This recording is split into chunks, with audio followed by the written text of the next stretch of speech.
Hello everyone, welcome to the class. Let me know if audio video is clear so that we can start our session. एक बार मुझे बता दीजिए अगर audio video clear है ताकि हम session start कर सकें. Hi everyone, welcome back to the class. Good evening everyone. Good evening. We'll wait for a few more seconds for the students to join the session. हम थोड़ा सा और wait करते हैं बच्चों के लिए ताकि वो सेशन ज्वाइन कर सके so that we can resume our class as was announced on various platforms. तो आज की हमारी क्लास काफी इंटरेस्टिंग होने वाली है क्योंकि आज से हम स्टार्ट कर रहे हैं marathon series on medieval Indian history. Okay, so this is going to be a really important lecture today. Medieval Indian history के ऊपर मैराथन स्टार्ट हो रहा है और 2 क्लासेस में हम इसको कंप्लीट कर देंगे, एक आज एक कल. ठीक है, तो इसीलिए I hope all of you are ready because medieval Indian history is very important from the perspective of prelims and even mains. चाहे वो mains हो चाहे वो prelims हो, medieval Indian history बहुत important topic है.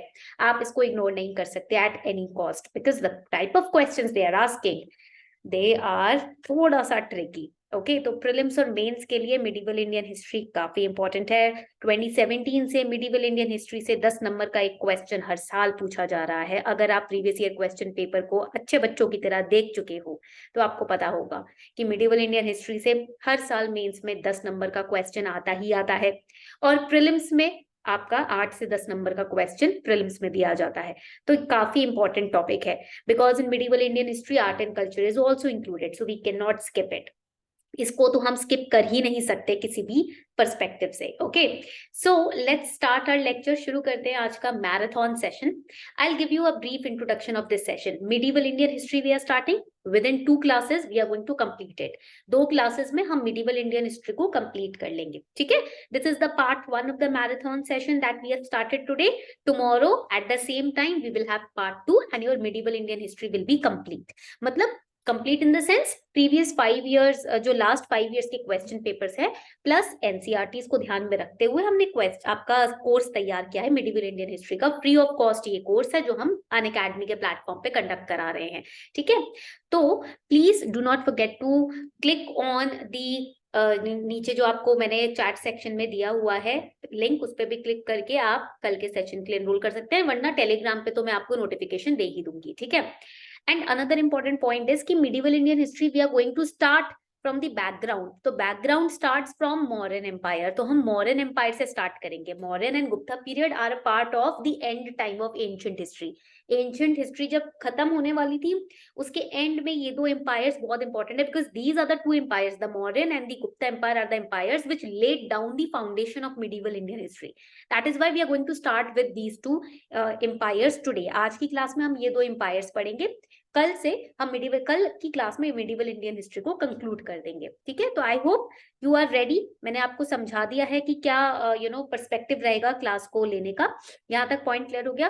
क्लास का जो पीडीएफ है वो आपका टाइमलाइन फॉर्मेट में रहेगा. I show you how the PDF has been prepared for all of you. ठीक है, everyone can see this.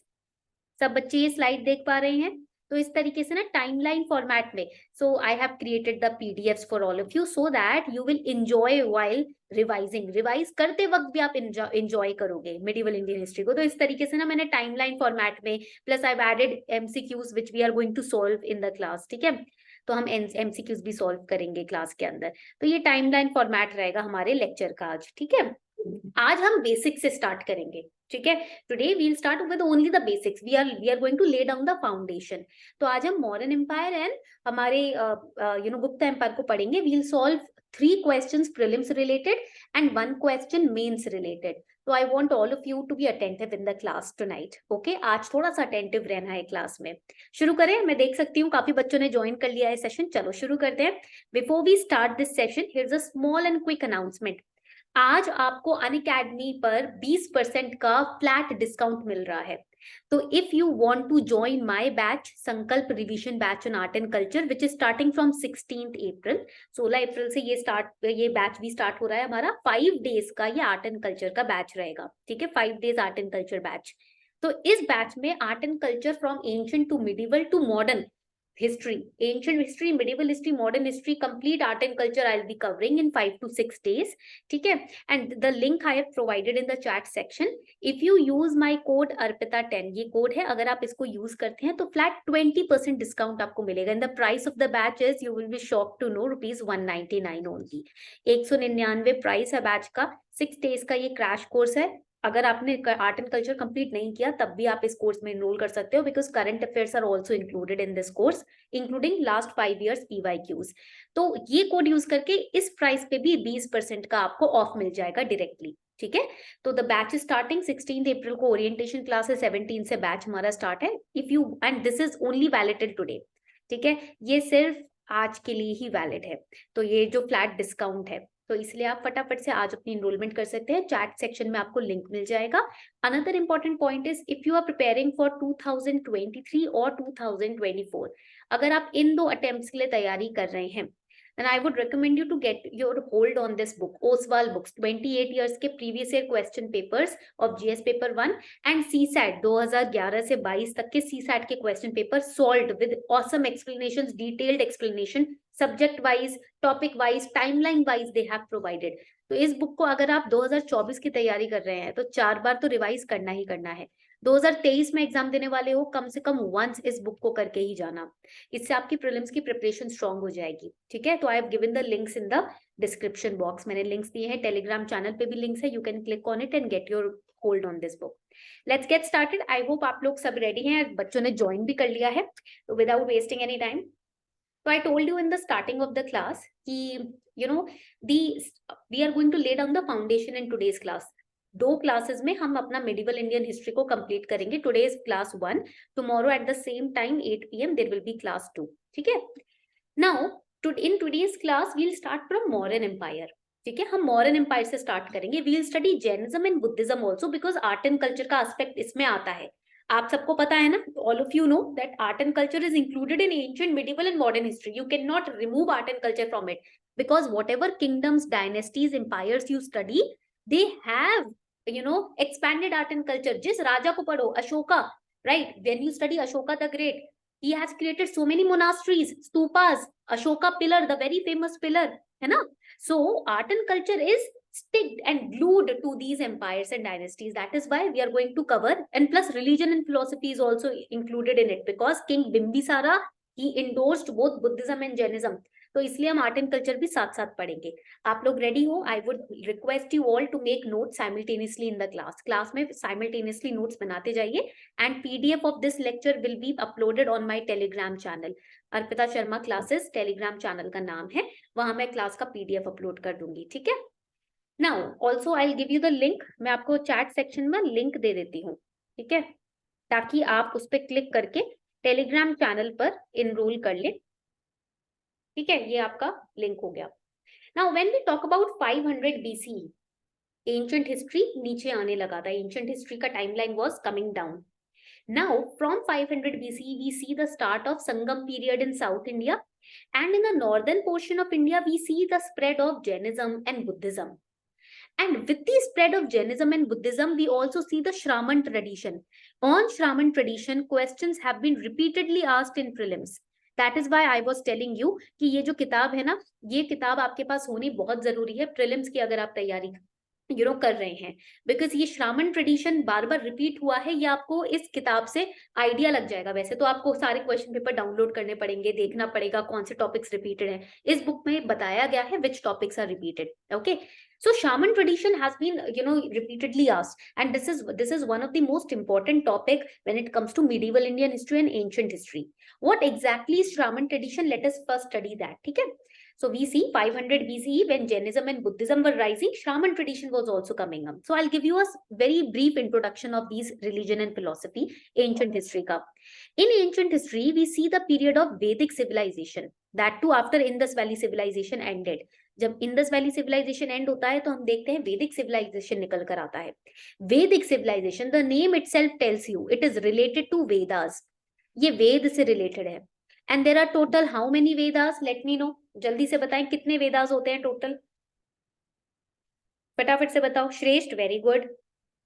4 Vedas. Rekha, very good. 4 Vedas हैं. ठीक है, There were during the Vedic civilization, how many Vedas were there? 4 Vedas were there. Very good, Nidhi.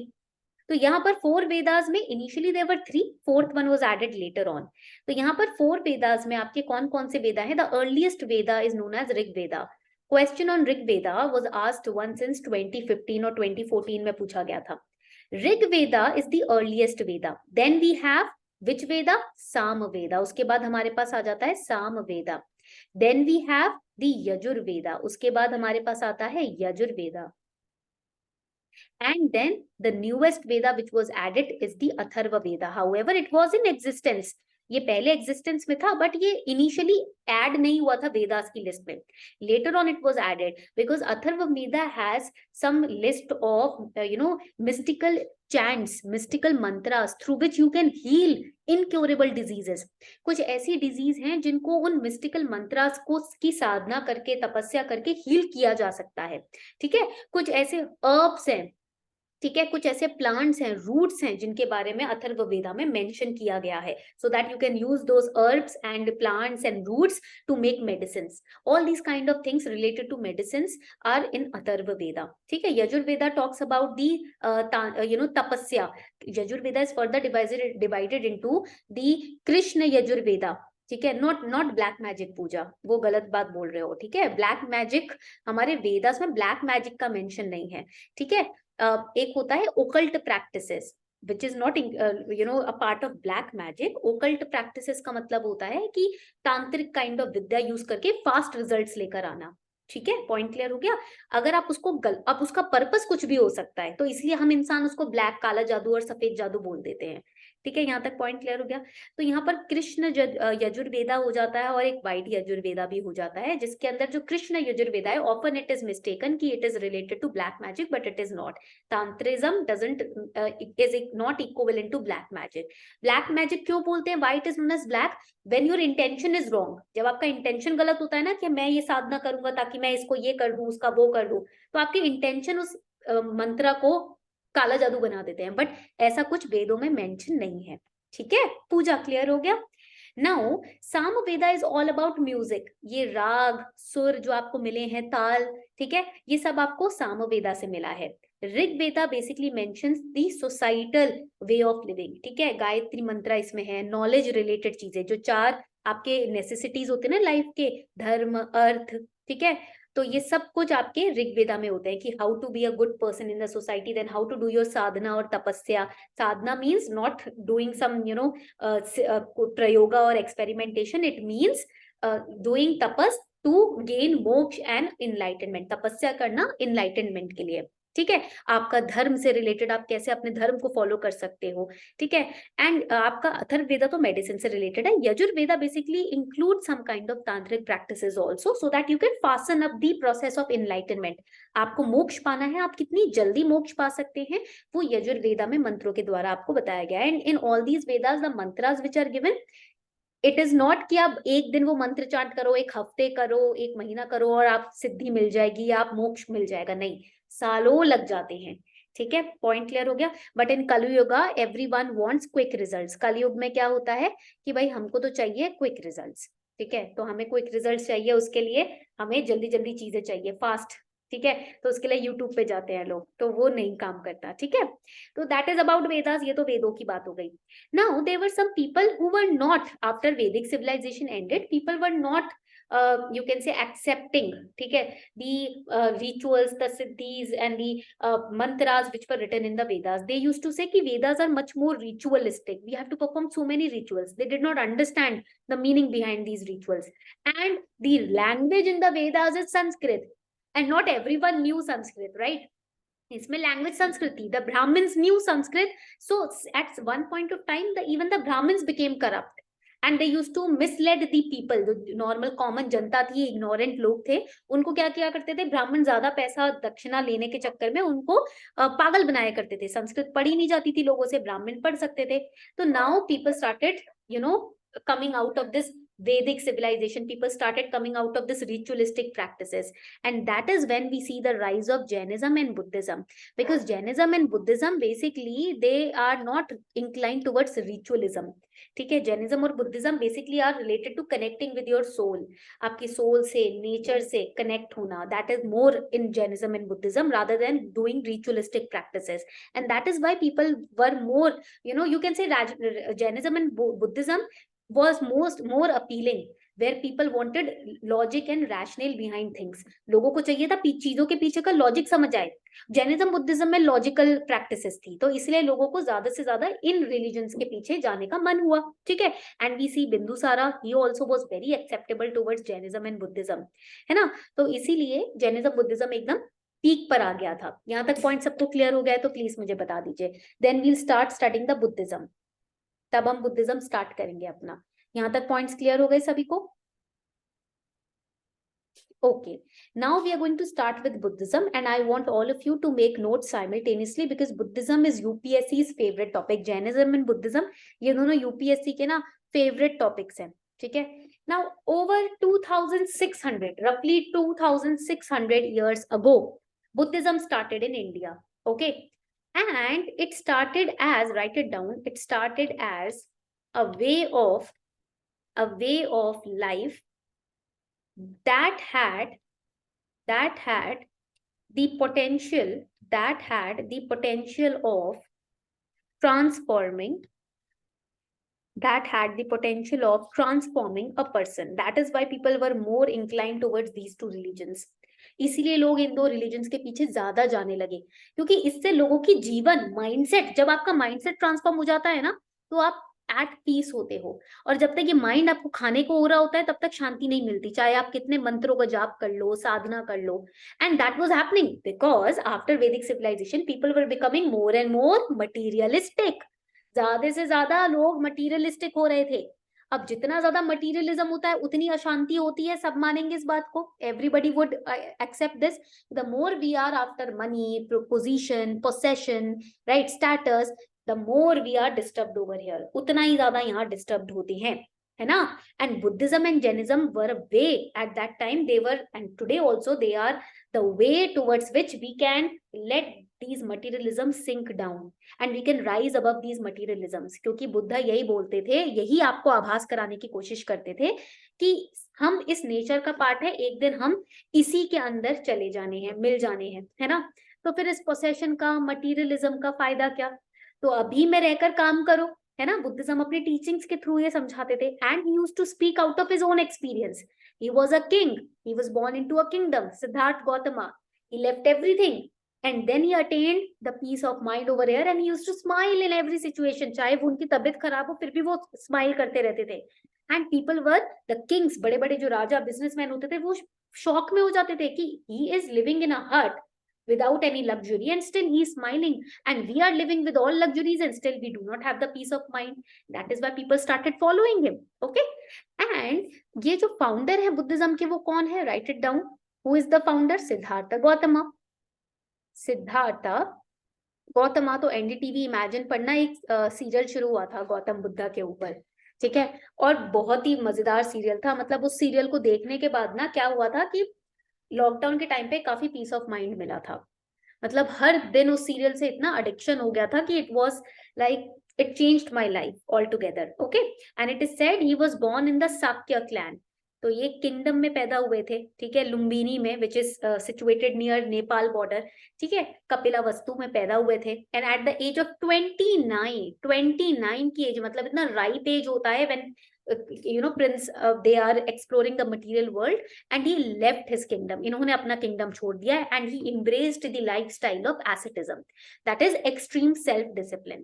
Okay, and after 49 days of consecutive meditation, 49 days of consecutive meditation he attained bodhi. वैसे तो इन्होंने 6 साल अलग अलग religions में जाके उनके practices को कॉपी किया. ठीक है, करने की कोशिश की to find that peace, to find that answer कि भाई मैं हूं कौन, कहां से आया हूं, कहां जाऊंगा. बट देन उन्होंने क्या किया? ही sat at one place, leaving behind all the practices and rituals. He just focused on his breath. उन्होंने अपने ब्रेथ पे फोकस किया. And In 49 days when he focused after 6 years of practices, then he said कि भैया ऐसे नहीं होना, ठीक है, मैंने अलग अलग तरीके के, मैंने भूख हड़ताल कर ली, सब कर लिया, कुछ भी नहीं हुआ, अब मैं सिर्फ एक जगह बैठूंगा ठान के और अपने ब्रेथ पे फोकस करूंगा. And he focused on his breath. Abhishek रुक जाओ थोड़ा सा, ठीक है, टाइप करने में एनर्जी वेस्ट नहीं करनी, पहले लेक्चर को सुनो, then we will talk about all these points, don't worry. Okay, middle part बाद में आता है, वो अभी नहीं आएगा. तो 49 days of concentration, very dedicated focus on the breath led him to attain bodhi. Please write down these terms, prelims terms के बेस पे क्वेश्चन पूछता है. bodhi means enlightenment. ओके अभिषेक, तो आप enlightenment लिख रहे हो, बट prelims में enlightenment नहीं लिखेंगे, वो लिखेंगे bodhi. bodhi means enlightenment. Okay, तो after 49 days of focusing on the breath, he attained bodhi, which is enlightenment, at Bodh Gaya, which is a village in Bihar. ठीक है अभिषेक, रुक जाओ भाई, रुक जाओ, बहुत एक्साइटेड है अभिषेक, ये सब निर्वाणा भी पढ़ेंगे. आपको पता है अभिषेक 2012 में निर्वाणा के ऊपर क्वेश्चन आया था, डोंट वरी. ठीक है, नाउ अब देखो अभी तक हमने क्या पढ़ा है. We have studied right now कि बुद्धिज्म के founder Siddharth Gautam, who was later on known as Buddha. इसमें एक बहुत इंपॉर्टेंट पॉइंट है, Buddha is a name, yes or no? क्या बुद्धा एक नाम है? जल्दी बताओ, बुद्धा इज अ नेम ना? Let me know. Is it a name?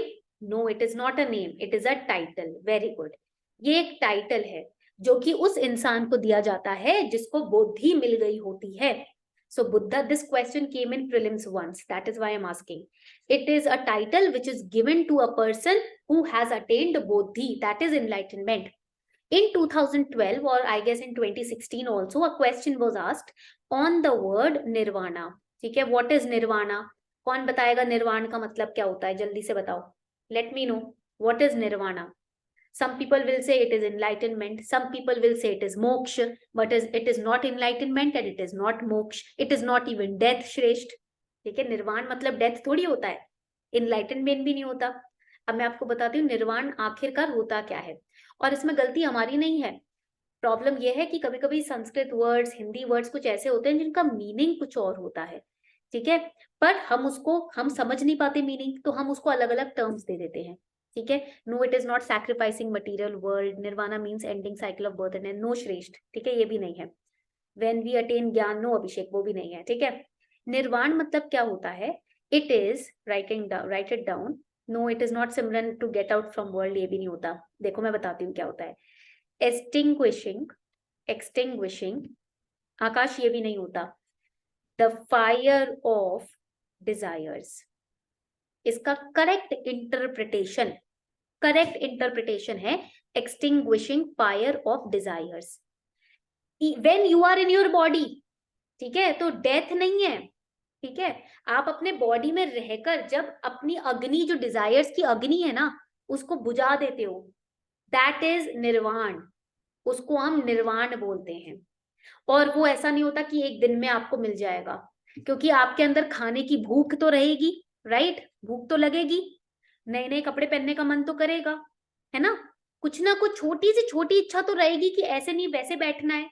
Even when you are sitting in meditation, you will feel कि नहीं, this position is not good, another position we should try of sitting, right, or we should sit in this room, or we should sit in that room. तो छोटी से छोटी इच्छा तो रहेगी. when all the desire, the fire of every desire, it gets extinguished, that is nirvana. तो ये आपका करेक्ट आंसर है. प्रीलिम्स में पूछा गया है, I guess 2012 एंड 2016 में ये पूछा गया था. ठीक है, so please note it down कि जब आपके अंदर अग्नि, इच्छाओं की अग्नि बुझ जाती है, तब आप निर्वाण की स्थिति में आ जाते हैं. That is exact meaning of nirvana. Okay, and this was taught by Buddha. ये बुद्धा ने हमको बताया था, दैट इज निर्वाण.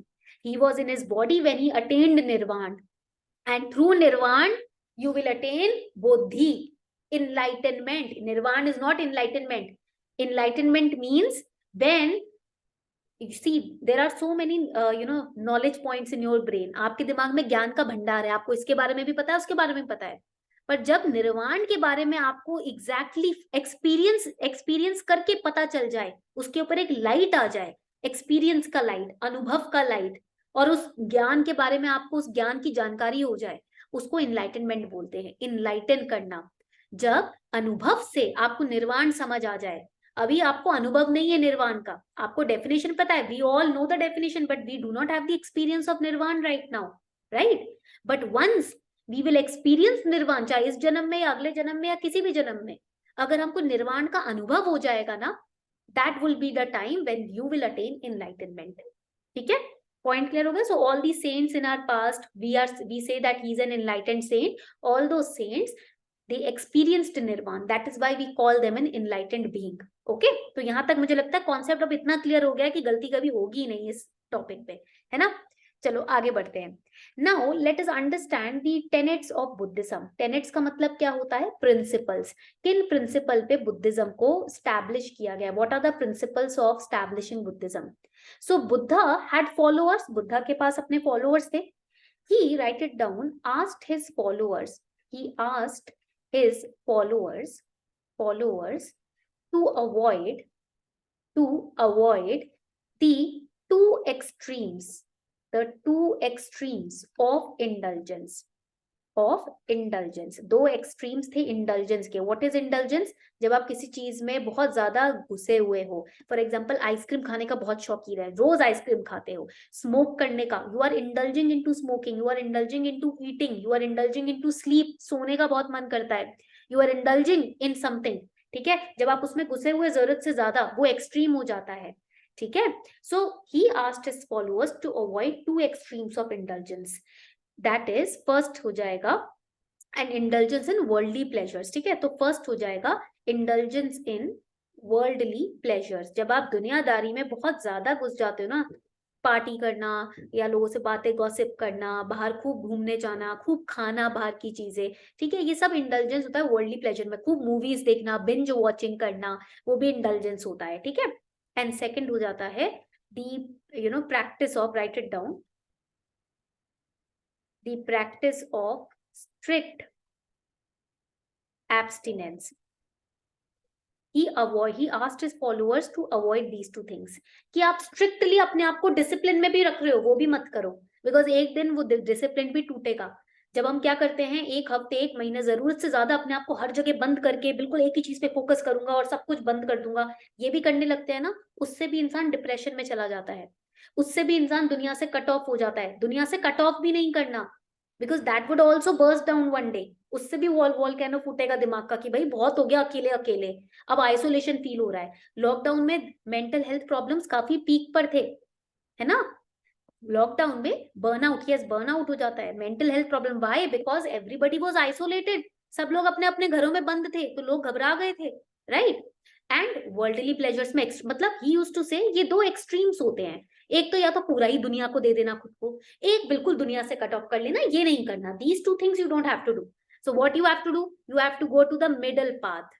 आपको क्या करना है? मिडल पाथ में आना है, मतलब दुनिया में रहकर भी दुनिया का नहीं होना, और दुनिया से नहीं, दुनिया के नहीं हो इसका मतलब ये नहीं कि दुनिया में नहीं हो, दुनिया के मतलब आप लोगों के बीच में नहीं हो, तो इसका मतलब ये भी नहीं कि अपने आप को बिल्कुल ही कट कर लेना और दूर हो जाना लोगों से, कि भाई मुझसे बात भी मत करो, मुझे फोन भी मत करो, मेरे से मिलने भी नहीं आओ, नहीं।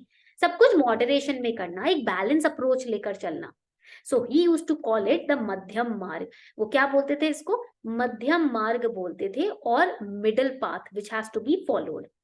And he also use to say another important point, ये सारे जो बुद्धिज्म के प्रिंसिपल्स हैं, अगर आप इनको पढ़ो तो मेंटल हेल्थ आपका काफी बैलेंस हो जाएगा। ठीक है, तो यहाँ पर first important principle is that everyone was responsible for his और हर ओन हैप्पीनेस। और ये काफी कम लोग समझ पाते हैं, very few people they understand this line. ठीक है, काफी कम लोग समझ पाते हैं कि everyone was responsible for his और हर ओन हैप्पीनेस। हम लोग क्या करते हैं, हम दुखी हैं because this one said this, because this one did this, but we don't understand कि we are putting blames on everyone, we are responsible for our own happiness. So whatever externally is happening, we should not be dependent on it कि भाई ये अच्छा हो जाएगा life में तब मैं खुश रहूंगा या रहूंगी, एग्जाम क्लियर हो जाएगा तब मैं खुश रहूंगा या रहूंगी, जब तक एग्जाम क्लियर नहीं हो रहा मैं खुश नहीं हूँ। नहीं, आप बाहर अपने डिपेंडेंसी मत क्रिएट करो कि एक एग्जाम पे मैं डिपेंडेंट हूँ मेरी खुशी के लिए, एक इंसान पे मैं डिपेंडेंट हूँ अपनी खुशी के लिए। ठीक है, आप अपनी खुशी के खुद जिम्मेदार हो। ठीक है। So you do not have to, you have to be थोड़ा सा इंडिविजुअलिस्टिक, बिकॉज अगर आप दूसरों पे ब्लेम डालते रहोगे तो you will be unhappy and you will make others unhappy. आपके आसपास जो लोग हैं आप उनको भी अनहैप्पी फील कराओगे, ठीक है। And he used to talk about 4 noble truth. अब ये समझना बहुत इंपॉर्टेंट है, 4 noble truths, what is it? It is a part of art and culture also, ठीक है। And this has been asked a lot in essay का paper. एसे के paper के लिए बुद्धिज्म और जैनिज्म का टॉपिक बहुत बढ़िया है। अगर आप बुद्धिज्म जैनिज्म को समझ जाते हो आप ऐसे आराम से लिख सकते हो, because in since 2016 UPSC has been asking spiritual and philosophical essays. अगर आपने प्रीवियस ईयर क्वेश्चन पेपर देखे हैं, यूपीएससी अब स्पिरिचुअल और फिलोसफिकल एसेज पूछने लगा है। To understand your emotional wellbeing, आप you are going to become a bureaucrat. If your emotional well-being is good, then only you will be in a position to handle other people in your district properly, right? But अगर हमारा ही emotional health थोड़ा सा बिगड़ा हुआ है तो हम कैसे हैंडल कर पाएंगे? इसलिए यूपीएससी ऐसे के थ्रू आपके इमोशनल हेल्थ को, अंडरस्टैंडिंग को समझता है, ठीक है। सो 4 नोबेल ट्रूथ्स, क्या क्या 4 नोबेल ट्रूथ्स में क्या आता है? तो we are going to make a diagram, ठीक है। अब एक छोटा सा डायग्राम बनाते हैं 4 नोबेल ट्रूथ्स का। First is suffering. You have to understand these are truths, ये ट्रूथ बॉम्ब्स हैं जो बुद्धा हमारे ऊपर फेंकते हैं। सफरिंग मीन्स दुखा, सफरिंग का मतलब है दुखा। सो ही सेज कि you suffering is the essence of world, it is the essence of world. मान जाओ इसको जितना जल्दी मान सकते हो। प्लीज मत सोचो कि डिज्नीलैंड है या कोई मूवी चल रही है लाइफ में कि एक दिन सब बहुत अच्छा हो जाएगा। जिस दिन अच्छा होगा दूसरे दिन फिर खराब होगा, फिर तीसरे दिन अच्छा होगा, चौथे दिन फिर खराब होगा। Suffering is the essence of the world. Even exam clear करने के बाद भी ये नहीं है कि लाइफ से सारे दुख निकल जाएंगे, कोई और चीज परेशान करने लगेगी। अभी प्रायोरिटी एग्जाम है तो इसलिए हमको लग रहा है ये एग्जाम निकल जाए सब अच्छा हो जाएगा। एकदम एग्जाम क्लियर हो गया, प्रायोरिटी चेंज होंगी, तब आपकी सैलरी या वे ऑफ लिविंग या पार्टनर या बच्चे ये आपकी प्रायोरिटी हो जाएंगे। अगर उनमें कुछ उल्टा सीधा हुआ, अगर लगा कि यहाँ से खुशी नहीं आ रही, फिर दुखी हो जाओगे, है ना। So suffering is the essence of the world. Health, अगर सब कुछ अच्छा चल रहा है कभी कभी हेल्थ खराब हो जाती है, कभी कभी किसी का कोई एक्सीडेंट हो जाता है, लाइफ तो अनसर्टन है। So you have to accept this once and for all that suffering is the essence of the world. एक बार वो आपने अंडरस्टैंड कर लिया, एक्सेप्ट कर लिया, then next noble truth is samudaya. Samudaya means, samudaya का मतलब क्या होता है? That every suffering has a cause. जब आपने मान लिया कि दुख तो है ही लाइफ में, तो अब आता है नेक्स्ट स्टेप, दैट इज समुदय। यानी कि वो दुख कहाँ से आया है? हर दुख का एक कारण होता है भाई। मान लो एग्जाम नहीं निकला तो उसका कॉज क्या है? दुखी हो आप, दुख होने का, सफरिंग का कॉज क्या है? एग्जाम नहीं निकला, है ना। अब आपको कॉज पता चल गया कि आप क्यों दुखी हो, अब आप अपने दुख पे काम कर सकते हो। If you know the cause why you are suffering right now, you can work on it. आप देखो हर प्रॉब्लम का सोल्यूशन होता है, every problem has a solution. If you know the reason why this suffering has entered your life, you can work on it, है ना, to solve it. So third step is, third हमारा step आ जाता है यहाँ पर, third truth is निरोधा। What is nirodha? Nirodha means knowing that the suffering can be, it can be extinguished. यानी कि आपको पता है, अब आपको कारण पता है ना, तो आपको पता है कि इस दुख को हम खत्म कर सकते हैं, है ना। जब आपको कारण पता चल जाता है तो आपको पता है उस पर कैसे काम करना है, you can find out a solution for it. So that is nirodha, finding solution. And the next is, the fourth truth is the eight fold path. Write it down, the 8-fold path. You know that there is suffering, you know every suffering has a cause. Now you know the cause, you know how to find solution, and how to find the solution through the 8-fold path. अब कैसे solution निकाल सकते हो? यहाँ पर लिख लो, इसको हम क्या बोलते हैं बुद्धिज्म में? अट्ठांगा मग्गा। अट्ठांगा मग्गा, मग्गा की स्पेलिंग ये हो गया, ठीक है। हम बुद्धिज्म की लैंग्वेज में लिखेंगे अट्ठांगा मग्गा। 8-fold path, मग्गा मीन्स मार्ग, पाथ, एंड अट्ठांगा मीन्स 8-fold, 8 तरीके के रास्ते हैं जिसके ऊपर चल के आपको निरोध प्राप्त हो सकता है, सोल्यूशन मिल सकता है आपके दुख का, ठीक है। So now another important point, I will give you a short example. For example, you know that you know about the suffering, की दुनिया में दुख तो है ही है, ठीक है। अब दुनिया में दुख है, फॉर एग्जाम्पल लेट्स से कि आपकी लाइफ में काफी सारी प्रॉब्लम्स चल रही हैं। एक प्रॉब्लम तो ये है कि एग्जाम का स्ट्रेस है, दूसरा प्रॉब्लम ये है कि जॉब नहीं है, अभी 1 साल से पढ़ाई कर रहे हैं तो फाइनेंशियल प्रॉब्लम है। थर्ड ये है कि डिजायर्स बहुत ज्यादा हैं और अभी उन डिजायर्स को पूरा नहीं किया है हमने, ठीक है। So you will work on this particular first path, first truth, कि these are the sufferings in my life. Exam stress, desires are there and financial problems are there. Now you will go to the second truth, समुदय. There must be a cause to these problems. इन सभी problems जो हम life में कह रहे हैं, इनका cause तो होगा ही होगा. For example, exam stress.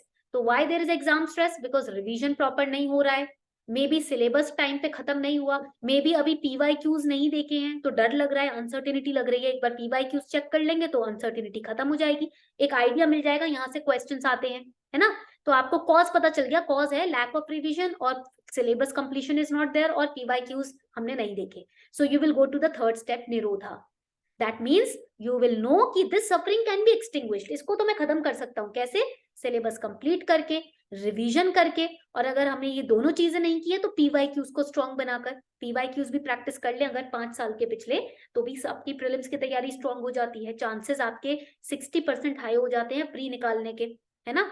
तो आपको सोल्यूशन मिल गया. अब इस सोल्यूशन की तरफ कैसे जाओगे? 8-fold पाथ के through. So here we will study the 8-fold path. यहाँ तक पॉइंट क्लियर हो गया सभी को? 8-fold पाथ में क्या आता है? What is there in the 8-fold path? Very easy and very you can say productive path है ये. फर्स्ट आता है राइट व्यू. ठीक है, how you can achieve the solution of your suffering through right view. हम क्या करते हैं, यूपीएससी की प्रिपरेशन में घुस तो जाते हैं बट राइट व्यू नहीं होता. Most of the students they lack the right view in the UPSC preparation. Why? Because they get hastily involved in different classes, different coachings. They buy so many books, so many PDFs, so many materials in the market. But if they have the right view, they will know कि basic NCERTs are there. ठीक है. If they have the right view, they will know कि there are 2 or 3 websites that we have to keep. Only these websites we have to keep for our preparation. मतलब है तो market में बहुत सारी, हमको कोई 2 पिक करनी है. They know कि we have to study the newspaper daily and give the mocks based on current affairs on different websites. ये जो 2 वेबसाइट्स हमने पिक करी है, इस वेबसाइट में फ्री ऑफ कॉस्ट अगर MCQs रोज पोस्ट हो रहे हैं, हमको करंट अफेयर्स के वो सॉल्व करने हैं. And we have to download the syllabus of UPSC. Syllabus download करना है यूपीएससी का और उसी के अकॉर्डिंग पढ़ना है. ठीक है, because it is very well structured. बहुत प्यार से आपको यूपीएससी का सिलेबस स्ट्रक्चर करके दिया गया है, तो आप उससे बाहर तो जाना ही नहीं है हमको. And PYQs, because to enter the mind of UPSC का examiner we need to go through the PYQs. अगर आपको किसी के दिमाग को, एग्जामिनर के दिमाग को समझना है तो पिछले साल के क्वेश्चन पेपर समझने हैं. आपको समझ आ जाएगा कहां से किस तिगड़मबाजी में कैसे ऑप्शंस बनाए जाते हैं यूपीएससी के एग्जामिनर के द्वारा, जहां पर हम एलिमिनेशन मेथड यूज कर सकते हैं. ठीक है, तो आपको पता चल जाएगा ये राइट व्यू के थ्रू कि मुझे करना क्या है, स्टार्ट कैसे करना है अपनी तैयारी. इधर उधर भागने के बजाय बेसिक बुक्स होनी चाहिए, PYQ और सिलेबस होना चाहिए, 2 वेबसाइट रखनी है, एक न्यूज़पेपर लगाना है, that's it. Okay, then right intention. Buddha इस पे बहुत फोकस थे. Whatever you do in life, if your intention is right, that will give you peace. और इंटेंशन सही नहीं है तो चाहे आप बहुत बड़े पोजीशन पे चले जाओ, 2-3 करोड़ कमा लो महीने के, आप खुश नहीं रहोगे, रात को नींद नहीं आएगी ढंग से. Okay, right intention. Always remember this in life. आप लाइफ में कुछ भी कुछ गलत इंटेंशन से करके देखो, रातों की नींद गायब हो जाएगी. डर लगा रहेगा ना. करप्ट इंसान रात को चैन से नहीं सोता, उसको डर लगा रहता है कहीं पकड़ा ना जाऊं, है ना. तो राइट इंटेंशन रखना है. Next, right speech. क्योंकि आपको पता है if I say something bad to you today, ठीक है, I am a stranger, you don't know me that well, you know that I am an educator. अगर मैं कुछ बहुत डरावना बोल दूं एग्जाम के बारे में आपको आज, कि आपसे तो हो नहीं पाएगा, अरे आपकी तैयारी नहीं है, अरे 1 महीने में क्या कर लोगे, अगर ऐसा कुछ मैं बोल दूं तो आप, भले ही मैं स्ट्रेंजर हूं बट वो चीजें आपके दिमाग में रह जाएंगी, है ना, रह जाएंगी ना. बट वही अगर मैं बोलूं कि भाई 1 महीना भी अगर है तो 1 दिन का 24 घंटा तुम्हारे पास है, उसमें से चलो 4 घंटे निकाल दो नींद के, 20 घंटे तुम्हारे पास है, करना चाहो तो 1 महीने में तुम प्री मेंस इंटरव्यू एक बारी में निकाल सकते हो. तो आपको ये बात मोटिवेट करेगी और आप लग जाओगे. ठीक है, तो right speech, your words, your speech can help a person to rise और कैन ब्रिंग हिम डाउन. ठीक है, पॉइंट क्लियर हो गया. अभिषेक थोड़ा सा सीरियस रहना है क्लास में. ठीक है, पॉइंट क्लियर हो गया. अब नेक्स्ट इंपॉर्टेंट पॉइंट आ जाता है यहाँ पर, राइट लाइवलीहुड. राइट लाइवलीहुड, सही जीवन व्यतीत करना. Now there are 2 neighbours. ठीक है, 2 नेबर्स हैं, neighbour 1 and neighbour 2. If neighbour 1 has let's say आप एलेक्सा बोल लो या डीजे बोल लो, ठीक है, उसके पास अपना होम थिएटर है, एलेक्सा वगैरह सब है, and it is said after 10 a.m. आप loud music you cannot play it, right? But this neighbor one is playing loud music after after even 11 p.m. sorry 10 p.m. ठीक है, 11 p.m. के बाद भी वो म्यूजिक बजा रहा है, and you have an exam or you have kids at home जो छोटे हैं, तो is neighbor one living a right livelihood, yes or no? क्या नेबर वन राइट लाइवलीहुड जी रहा है? No, because he is having fun, having pleasures on the expense of your peace. आपके peace of mind के expense पे वो अपने मजे मार रहा है। दैट इज रॉन्ग लाइवलीहुड, ठीक है। Your the way you lead your life also should be correct. ऐसा नहीं कि सिर्फ राइट व्यू, राइट इंटेंशन, सही शब्द बोल रहे हो और सही है, आप अपने घर के चार दीवारी में भी कुछ ऐसा कर रहे हो जिससे आसपास के लोगों को प्रॉब्लम हो रही है, वो भी गलत है।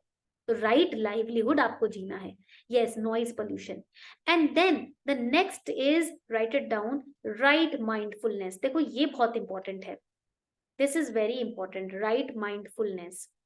कभी कभी क्या होता है, when we are driving, I have seen so many people doing this, when they are driving on road, side में पपीज होते हैं एंड वो ध्यान नहीं देते, हॉर्न भी नहीं बजाते, वो सीधा right, they drive right on to the tails of those puppies. I have seen that happening so many times. That shows that you are not mindful. ये दिखाता है कि माइंडफुल नहीं है इंसान, है ना? तो that is wrong. Mindfulness means being aware in the present. ये नहीं कि अपने धुन में चले जा रहे हैं, अपनी धुन में लाइफ जी रहे हैं, that is also wrong. If you are happy that is good, but that does not mean कि you are unaware of other people around you. आप बहुत खुश हो, सामने वाले की जॉब चली गई है, पर आप बहुत खुश के मूड में हो, तो आप बोल रहे छोड़ ना, क्या रोता रोना धोना कर रहा है, मिल जाएगी, चला बैठ, मैं अपनी बात बताता हूँ। दैट इज रॉन्ग, ठीक है। You have to have some empathy and sympathy for the other person also, that is known as right mindfulness. कि आप माइंडफुल हो कि आपके आसपास क्या हो रहा है, अवेयर हो। Same thing applies to exam also.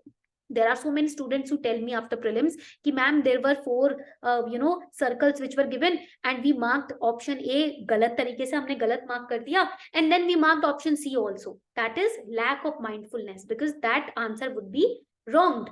वो आपका मार्क हो जाएगा रॉन्ग, क्योंकि आप एक ही आंसर के एक ही क्वेश्चन के दो आंसर नहीं दे सकते। Sometimes the students read the options and they commit silly mistake in marking these circles. That is also lack of mindfulness. So you have to be aware.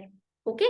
And next, eightfold path में ही आपका next आ जाता है, यहाँ पर मैं लिख देती हूँ, here I'll write it down, right action. आपका कर्म भी सही होना चाहिए. Your action should also be right. You know NCERTs are enough, you know current affairs syllabus PYQs are enough, but you are not doing any of it. आपको पता है NCERT पढ़नी है, 2 वेबसाइट पिक करनी है, ठीक है, आपको सब पता है, राइट व्यू है, इंटेंशन बहुत अच्छा है, काम नहीं कर रहे पर उसके लिए you are not studying the NCERTs regularly. You say अरे अभी तो बहुत टाइम है, 6 महीने में एग्जाम है, कर लेंगे, ऐसे करते करते 6 महीने निकल गए। That is wrong action. Okay, right action is also important. Right mindfulness हो गया, राइट एक्शन हो गया, अब आएगा right effort. You are studying NCERTs, ठीक है, you have the NCERT, you are studying them, you are going through the PYQs, but you are not making an effort to follow it with discipline. आपने एक दिन पढ़ा, 2 दिन पढ़ा, एक हफ्ते पढ़ा, डिसिप्लिन नहीं बना रहे हो अपने अंदर। कभी कभी NCERT पढ़ लेते हो, कभी कभी PYQ देख लेते हो, कभी कभी न्यूज़पेपर पढ़ लेते हो, you are not putting in the correct effort. That is also wrong according to Buddha, ठीक है। ये नोट्स नहीं बना रहे हैं, पता है नोट्स बनाना इंपॉर्टेंट है, पीडीएफ इकट्ठा करके बैठ रहे हैं कि भाई पीडीएफ पे डिपेंडेंट है, बाद में पता चला कि पीडीएफ ही भारी पड़ रहा है, अपने नोट्स होते तो जल्दी रिवीजन हो जाता, है ना। तो right effort is also there. And last is right concentration. You are sitting for 10 hours and you are studying but you are concentrating only for 2 hours. Book खुली हुई है, 10 घंटे से बैठे हैं, सिर्फ 2 घंटे उसमें से हमने ध्यान दिया होगा, बाकी हम बस ऐसे ऐसे देख रहे हैं, पन्ने पलट रहे हैं, बैठे बैठे सो रहे हैं। Right concentration is also has to be followed, then only you will get the solution to your suffering, वरना सफरिंग लाइफ लॉन्ग है भैया, लाइफ लॉन्ग है। समझ आई मेरी बात? ये तो मैंने एग्जाम के पर्सपेक्टिव से बताया, लाइफ में हर पर्सपेक्टिव पे आप 8-fold पाथ का यूज कर सकते हैं। यहां तक पॉइंट क्लियर हो गया तो मुझे जल्दी से बता दीजिए। क्लियर हो गया यहाँ तक? Okay, so before we move ahead, आगे बढ़ते हैं, बिकॉज टुडे मौर्यन एम्पायर और गुप्ता एम्पायर कंप्लीट करना है। This is a small announcement for those students who have just joined the session. we are launching Sankalp revision batch on art and culture on Unacademy under my name Arpita Sharma classes, my classes. ठीक है, the platform is Unacademy, but ये मैं अपने banner के अंदर launch कर रही हूँ, so you don't have to take Unacademy Plus का subscription. I have given you the link in the chat section.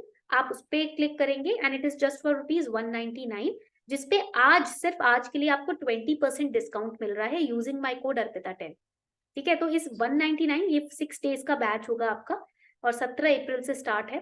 तो अगर आप आज सब्सक्राइब करते हैं, because this code is valid till today only and you can get 20% discount using this code on this price. ठीक है, so इसमें art and culture, ancient, medieval, modern history का कवर होगा, NCERT, Tamil Nadu state boards including 5 years PYQs with current affairs. Okay, अभी 2 दिन बाद class start होने वाली है, so if you wish to enrol you can enrol. चलो, let's move to the Shramana tradition. So I gave you a background. मैंने आपको एक background दे दिया. ठीक है, now there were Shramana traditions also. Shramana tradition भी उस टाइम पर काफी prevalent थे. What are those? So Shramana traditions, they were brought about by those saints. Ascetics means saints, संत जो होते हैं, who left the worldly life. Why? To know about the truth behind universe. Who am I? मैं क्यों आया यहाँ पर, मेरा purpose क्या है, यूनिवर्स क्या है, ये सन, ये मून किसने बनाए. तो जो संत उस वक्त छोड़ रहे थे ये सब कुछ, चाहे वो मटीरियलिस्टिक प्लेजर हो या मटीरियलिस्टिक चीजों से रिलेटेड कोई भी चीज हो, उसको कोई भी लाइफस्टाइल हो, उसको छोड़कर यूनिवर्स, सोल, आत्मा के पीछे जो जा रहे थे, वो श्रामणा ट्रेडिशंस के अंडर सेंट्स थे. And we see Buddhist, we see Jain monks who were a part of it. ठीक है, now Shramanas, they rejected authority of Brahmins. I told you in the starting of the lecture only that at that time, after the Vedic civilization, Brahmins were also becoming corrupt because the normal people, they didn't know about the Sanskrit language. हर कोई तो Sanskrit language नहीं जानता था, and Brahmins knew about it, so they used to misinterpret it and they used to manipulate people for dakshinas. ठीक है, तो वेदों का सहारा लेकर, वेदों में ऐसा कुछ उल्टा सीधा नहीं लिखा था, बट ये लोग गलत तरीके से इंटरप्रेट करते थे. See, in today's time we have so many interpretations of so many books, चाहे रामायण हो, महाभारत हो, गीता हो, गीता के ऊपर भी हजारों इंटरप्रिटेशन है ना. ऐसे ही उस टाइम पर भी वेदों के बहुत सारे इंटरप्रिटेशन हो रहे थे, and some people were using those interpretations for their own advantage. Okay, so that is why people were moving towards more and more the Shramana traditions. यहाँ तक पॉइंट क्लियर हो गया सभी को. Now I am going to ask one question and I think you all are ready to answer it. Okay, consider the following statements with respect to Shramana movement. तो इसके अंदर Buddhism and Jainism were also a part of it. It was a non-Vedic movement parallel to Vedic Hinduism in ancient India. It believed in karma and moksha and viewed rebirth as undesirable. It gave rise to Jainism, Buddhism and yoga. तो कौन सा statement आपका इसमें correct है? Which statement is correct over here? ठीक है, तो मैं यहाँ पर poll start करने वाली हूँ. I am going to start the poll. You have to tell me the answer. 45 seconds का टाइम है आपके पास. फटाफट से चैट सेक्शन में मुझे आंसर बताओ. बहुत इजी है ये क्वेश्चन, आप एलिमिनेशन मेथड यूज करके आंसर कर सकते हो. And these kind of questions we'll be asking, we'll be giving you in a Sankalp revision batch on art and culture also. तो क्लास पे साथ साथ हम PYQs, मॉक टेस्ट प्रैक्टिस करते जाएंगे, तो क्लास इंटरेस्टिंग होगी. रोज 9 बजे क्लास हुआ करेगी. ओके, 20 सेकेंड्स बचे हैं, फटाफट से पोल में पार्टिसिपेट कीजिए. Only 20 seconds are left.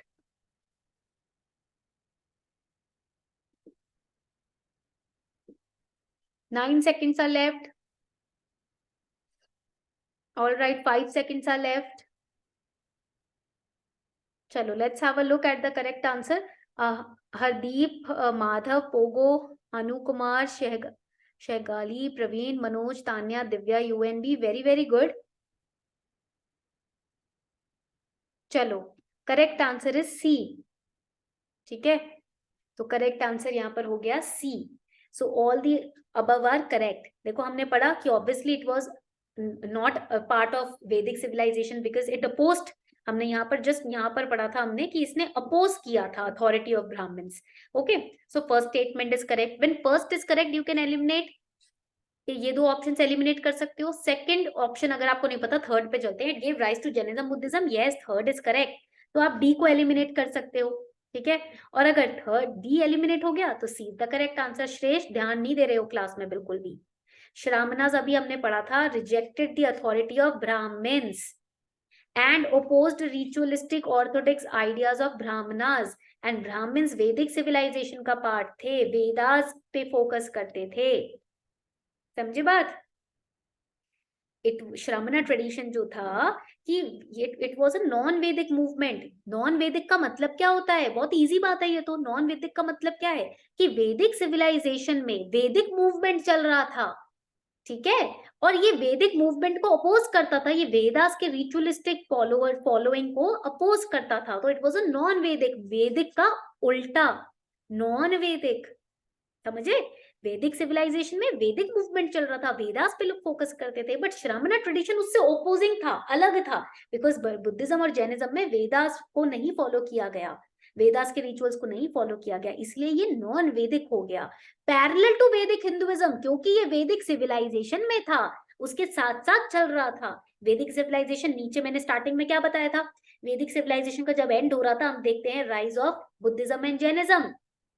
पढ़ा था ना स्टार्टिंग में, क्लास के जो स्टार्टिंग में पढ़ा था, वैदिक सिविलाइजेशन एंशिएंट हिस्ट्री का पार्ट है। जैसे जैसे वो एंड हो रहा था, बुद्धिज्म और जैनिज्म राइज पे आ रहा था, मॉडर्न एम्पायर में बुद्धिज्म जैनिज्म को फॉलो किया गया, तो पैरेलली चला। वैदिक सिविलाइजेशन चल रहा था, वहीं श्रमण ट्रेडिशन के जो मंक्स थे, बुद्धा थे, वैदिक सिविलाइजेशन जो लोग वेदा को फॉलो कर रहे थे, उनसे अलग बुद्धा चल रहे थे, महावीर चल रहे थे, जो बोल रहे थे कि आत्मा के बारे में हमें जानना है, यूनिवर्स ब्रह्मांड को जानना है, ये रिचुअल्स फॉलो करके नहीं जान पाएंगे, अपने आप से कनेक्ट होकर जान पाएंगे, मध्यम मार्ग पे चल के जान पाएंगे, ठीक है। तो इसलिए it was a non Vedic movement which was parallel to Vedic Hinduism, Vedic Hinduism के साथ चल रहा था। बिकॉज अगर आपने बुद्धा के बारे में पढ़ा है, ही used to oppose pashu bali, he used to oppose all rituals, हर राजा को कन्वर्ट करते चल रहे थे वो आगे आगे, ठीक है। यहाँ तक पॉइंट क्लियर हो गया? नाउ मूविंग ऑन, आगे बढ़ते हैं, अपनी टाइमलाइन पे वापस आ जाते हैं जो हम फॉलो कर रहे थे। तो हमने पढ़ा कि किंग बिंबिसारा वाज द किंग जो कि मगध एम्पायर को बढ़ा रहे थे, and king bimbisara son king Ajatashatru also buddha ko he used to follow, and he was, these two kings were the most important kings in Magadha empire. But after the Magadha empire came down, एक बार Magadha empire नीचे गिरा, after them the Shishunaga dynasty came up, and after the fall of Shishunaga dynasty we see the rise of Nanda dynasty. So I don't know how many of you have seen the Chanakya वाला earlier वाला serial, जो बिल्कुल starting के NDTV imagine पे चाणक्य का serial आया था, मुझे नहीं पता आप में से कितने बच्चों ने देखा है। But in that serial we come to know कि Nanda dynasty was one of the dynasty which was very expanding in nature, बहुत expand किया था नंदा डायनेस्टी में, नंदा डायनेस्टी ने। और Dhanananda was the most powerful king, but he was also atrocious, taxes levy करता था औरतों के प्रति, he was a harasser, right? So Dhananand was the most powerful king, but he was defeated by Chandragupta Maurya on the advice and guidance of Chanakya, and it was not easy. देखो आज हम पढ़ते हैं तो कितना इजी लगता है ना सुनने में, धनानंद को चंद्रगुप्त ने हराया, but if you see that serial, watch that serial, Chandragupta Maurya का सबसे जो स्टार्टिंग में सीरियल आया था, ठीक है, तो अगर आप उसमें देखोगे it was very tough because Dhanananda was very powerful and all the other Kings were afraid of Dhanananda, सब उससे डरते थे। एंड इवन उन्होंने छुप छुप के, चंद्रगुप्त एंड चाणक्य छुप छुप कर in hiding they used to make plans and strategies to defeat Dhananand, and it was very tough to gather so much support, and finally Chandragupta Maurya he defeated, and it is said कि Chanakya's dream was to unify India. So after 500 BCE we see the beginning of Mauryan dynasty, ठीक है। हम देखते because Chandragupta Maurya Chanakya के student थे और चाणक्य ये बोलते थे मुझे यूनिफाइड इंडिया चाहिए, so that India can be protected against invasion, ताकि हम इंडिया को इन्वेजन के अगेंस्ट बचा सकें। So it is said that Chanakya, with the help of Chandragupta Maurya, successfully unified. Here you can see the extent of Mauryan Empire. He unified Indian subcontinent under one empire. So basically, ये Persia के borders को के तक till the Persian border, he expanded Indian subcontinent. Baluchistan, Kandhar, Gandhar, Afghanistan, up till Turkmenistan was all under India at that time. And yes you are right Abhishek कि invasion का threat north west से ही होता था। Why? Because north east में we had Himalaya, so it was tough कि यहाँ से इंडिया में एंटर किया जाए। साउथ साइड में वाटर लॉक था, लैंड एरिया जो था वो प्रोमिनेंट यहाँ था, तो यहीं से जितने इन्वेजन हुए, mostly all the invasions have come through north western side only. And we know that when Chandragupta Maurya was trying to make strategies and plans to defeat Dhananand, at the same time we see Alexander also invading India. He crossed river Indus, उन्होंने Indus river को cross किया, ठीक है, and he advance towards Takshashila. Takshashila was one of the most prominent and highly reputed educational site, educational university. कहते हैं कि कितने सारे इन्वेजन्स हुए जिसके वजह से तक्षशिला की काफी books and literature were burned, and that is the biggest loss. वरना उसको हब माना जाता था all kind of educational knowledge, ठीक है, चाहे वेदास हो, चाहे मिस्टिसिज्म हो, मिस्टिकल नॉलेज भी, मिस्टिकल साइड भी वहां पर पाई जाती है. Yes, Takshashila and Nalanda. And काफी इन्वेजन्स की वजह से उसमें आग लगा दी गई थी यूनिवर्सिटी में, सब कुछ डिस्ट्रॉय हो गया था. Okay, now after crossing river Indus, this Alexander he challenged King Porus. कहा जाता है कि इन्होंने King Porus को defeat किया. Then he let him rule because of some other rulers who, and plus he was also impressed because of Porus's confidence. And at that time Nanda dynasty existed. जब ये उस time पर जब Alexander India को InvIT करने की planning कर रहे थे, at that time Chandragupta Maurya was not a king. He was planning and plotting with Chanakya कि how to unify India and how to defeat Dhanananda. So Nanda dynasty was existing. And Nanda dynasty extended from Bengal in the east to Punjab region only. So it was expanded by Chandragupta Maurya.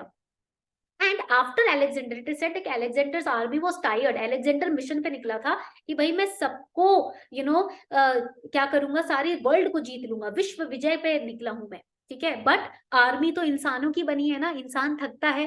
And it was aimless mission that he had gathered. Alexander बिल्कुल aimless mission पे निकला हुआ था.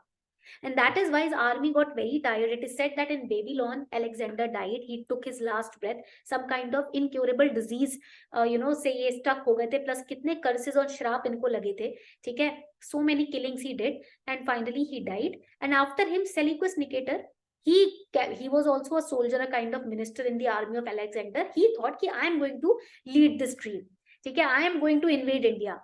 But Who broke Seleucus Nicator's confidence? किसने इनका confidence तोड़ा कि भाई इंडिया में तुम पैर नहीं रख सकते?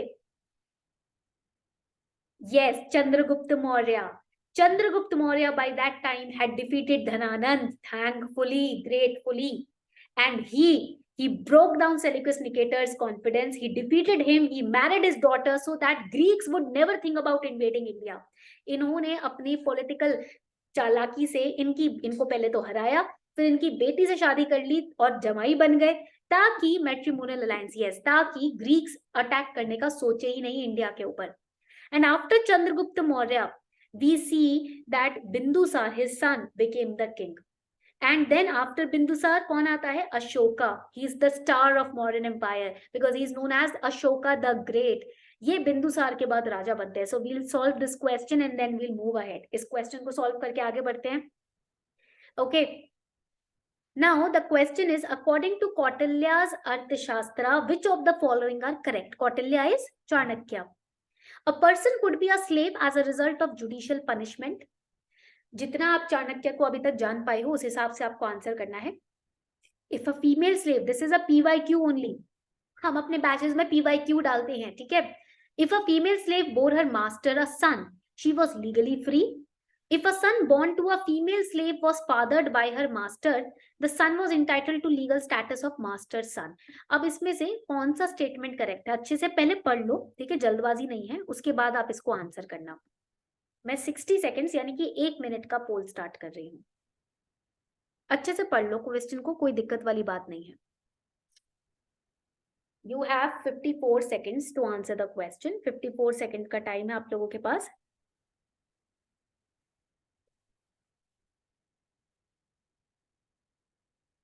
फोर्टी सेकेंड्स बचे हैं. 40 seconds.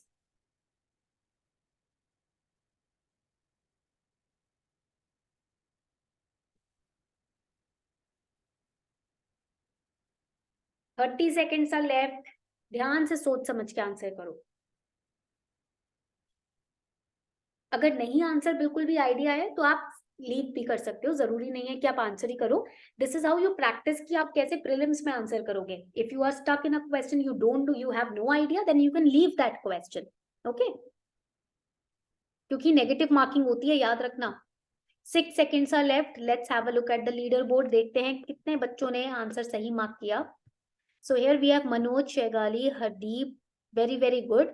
Correct answer here is D. D आपका करेक्ट आंसर है. All of the above are correct. Kautilya के अर्थशास्त्र के हिसाब से सारे ऑप्शंस यहाँ पर करेक्ट हैं. यहाँ तक पॉइंट क्लियर हुआ. थर्ड क्वेश्चन आंसर कीजिएगा.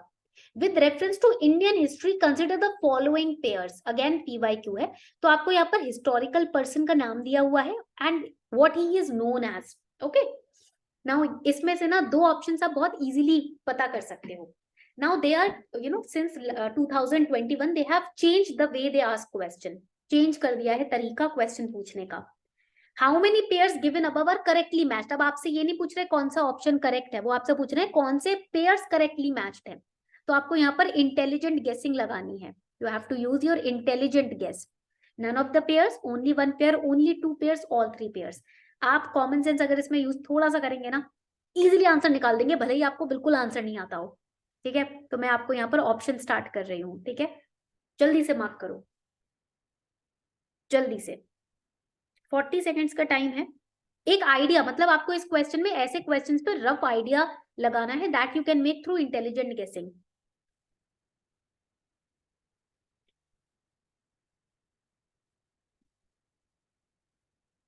कौटिल्य अर्थशास्त्र भी हम पढ़ने वाले हैं हमारे आर्ट एंड कल्चर के बैच में. तो ये जो क्वेश्चंस हमने डिस्कस किए हैं ना, इनको हम बहुत डिटेल में पढ़ेंगे अपनी क्लास में.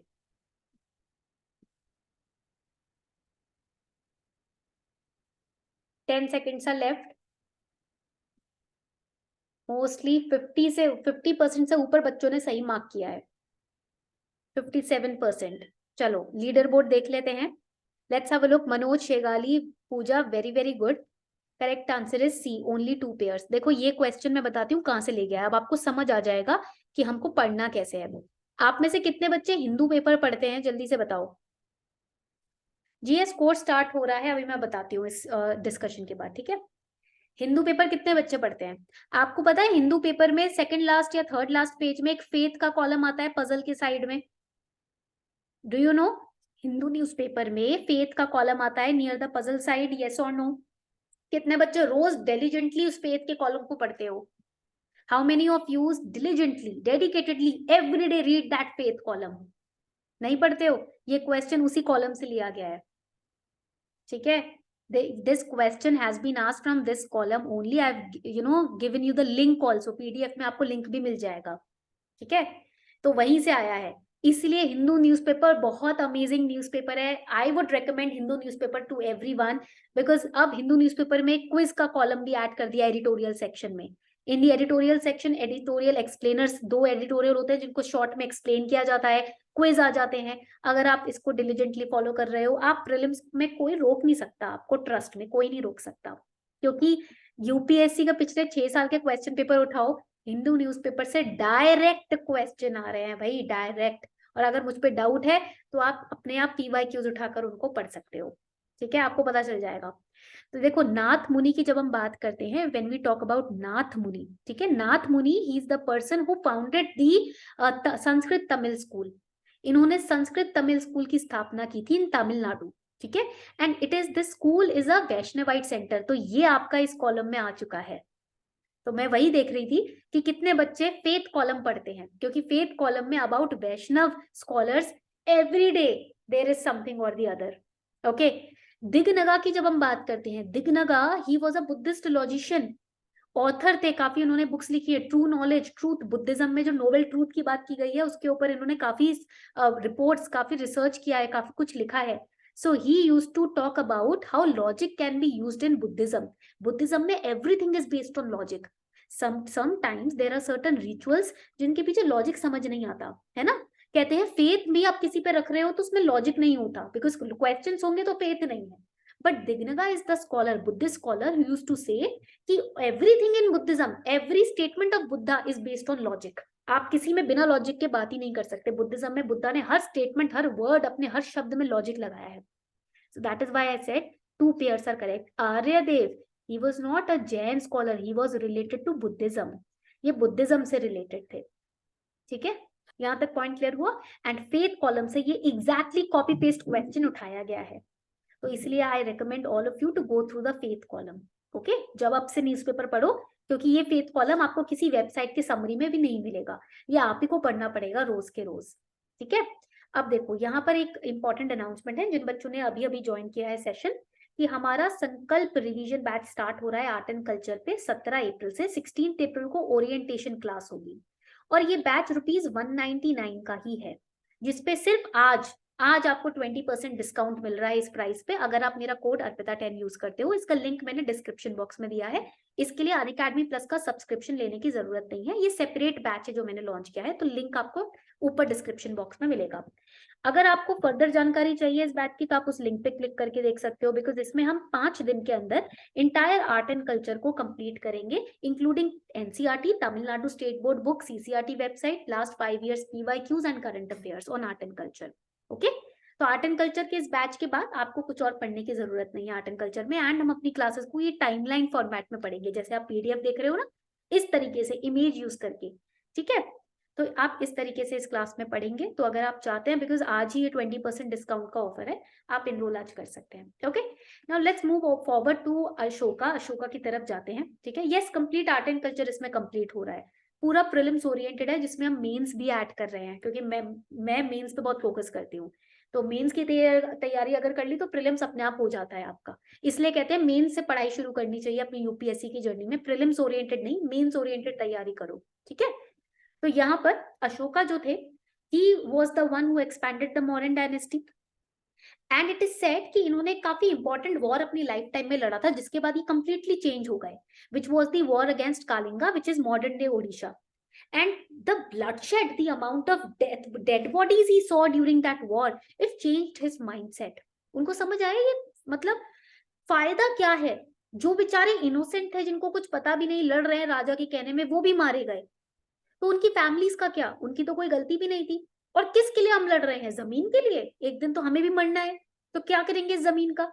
So it is said he converted into Buddhism, and it is said after converting into Buddhism, he got associated with so many Buddhist monks. He asked them to spread the meaning and the message of Buddhism to Sri Lanka, to Central Asia. He also sent his son and daughter to different countries to spread the message of Buddhism.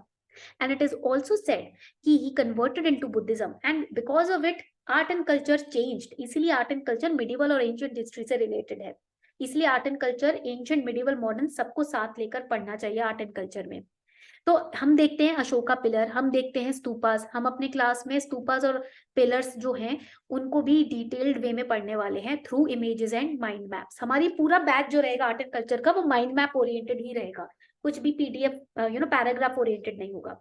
Now it is said once after Ashoka, the post Ashokan period जो था, the rulers were not very confident, not very strong, जैसे अशोका थे। So it is said after Ashoka's rule, the Mauryan dynasty also came down. Mauryan dynasty भी धीरे धीरे नीचे आई। And one common era के बाद, 1 CE के बाद, we see the rise of Gupta dynasty. अब हम यहाँ देखते हैं गुप्ता डायनेस्टी की starting, and Gupta dynasty UPSC का फेवरेट है, मेंस के लिए बहुत फेवरेट है, प्रीलिम्स के लिए आर्ट एंड कल्चर में गुप्ता डायनेस्टी पे बहुत जोर डाला जाता है। तो अगर आपने पीवाईक्यूज देखे हैं तो आपको पता होगा यूपीएससी प्यार करता है गुप्ता डायनेस्टी से, प्रीलिम्स के पर्सपेक्टिव से। बुद्धिज्म, जैनिज्म से काफी प्यार करता है UPSC. Gupta dynasty, G for Gupta and G for golden age, it is considered as the golden age of Indian history. Indian medieval history का गोल्डन पीरियड माना जाता है इस डायनेस्टी को, whose founder was Shri Gupta. And इसमें काफी राजा आए, but the most famous king, जो बहुत फेमस किंग है, वो रहे हैं Chandragupta 1, Samudragupta, Chandragupta 2, who is also known as Vikramaditya. Now, why it is known as golden age? Because under the Gupta dynasty, art flourished, science flourished, culture, mathematics, astrology, astronomy, the study of these sciences, it flourished during Gupta dynasty. चाहे वो mathematics हो, inventions हुए हैं काफी सारे, ठीक है, literature हो, साइंस हो, कल्चर हो, एस्ट्रोलॉजी, एस्ट्रोनॉमी हो, everything flourished under Gupta dynasty. So if we look at the political administration of Gupta dynasty, बहुत important है यहाँ। There has been a Chinese traveler whose name was Pa Hein. Pa Hein के ऊपर prelims में काफी question पूछे गए हैं। तो ये Chinese traveler थे, he used to travel the world on his feet, एक अपना बड़ा सा बैग डालकर, अपनी बुक्स और हाथ में पेन लेकर ये ट्रैवल पे निकल जाते थे, and he used to note down everything that he used to see, everything that he used to experience. So he came to India also. He visited the cities of Mathura, Patliputra. Okay, so during Gupta period he came to India and he noticed so many things. So he wrote it down, political, administration, culture, सब कुछ उन्होंने note down किया. He used to say that the kings in the Gupta period were disciplined and transparent.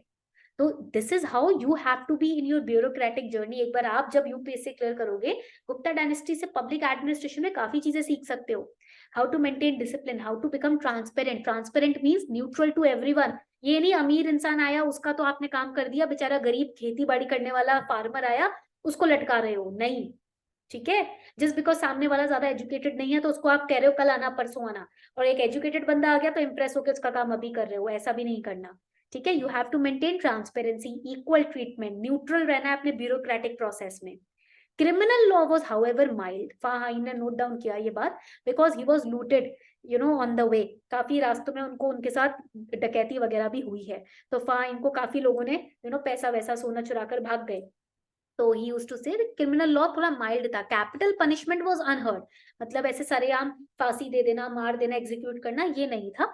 Judicial torture भी practice नहीं होता. तो basically criminal law, the punishments which were given, they were very mild.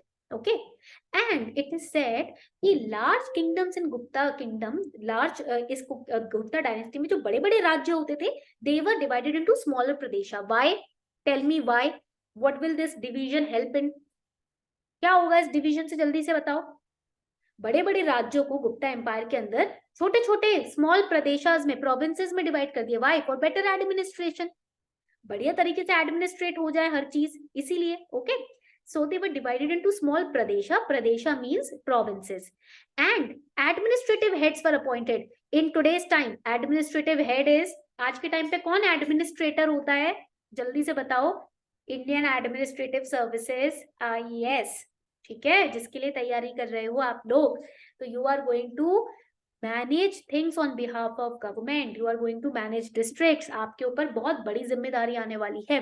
तो आप जिस exam के लिए prepare कर रहे हो, इसलिए मैं बोलती हूँ सीरियस थोड़ा सा रहना है. तो मस्ती भी करो, बट थोड़ा सा आपको एक मैच्योरिटी भी अपने अंदर लानी है. ठीक है, थोड़ी सी मैच्योरिटी.